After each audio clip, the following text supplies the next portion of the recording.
よし、じゃあいきますよ。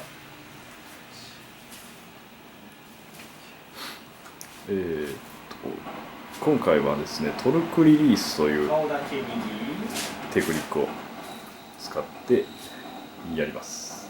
左、専用の、インテグレーターという、ね、器具を使うんでね。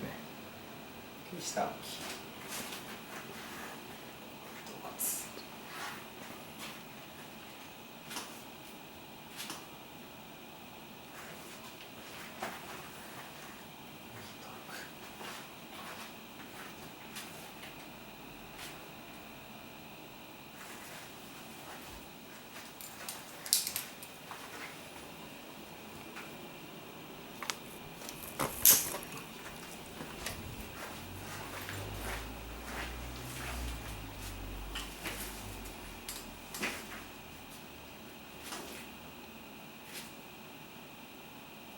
右、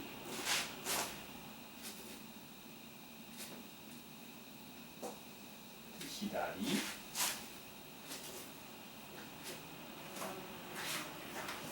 下向き。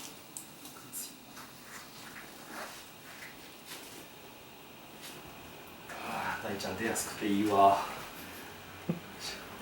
全然出ない人いるんですよね。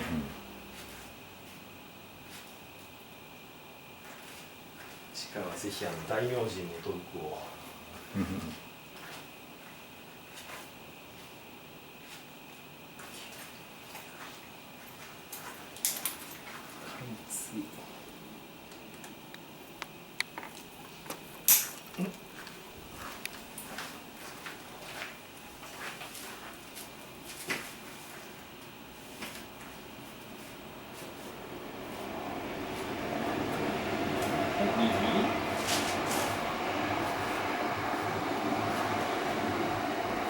左、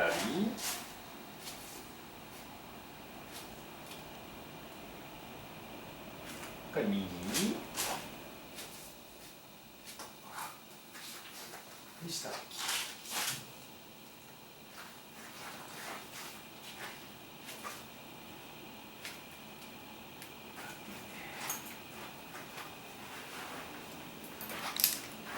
両頸椎ショット。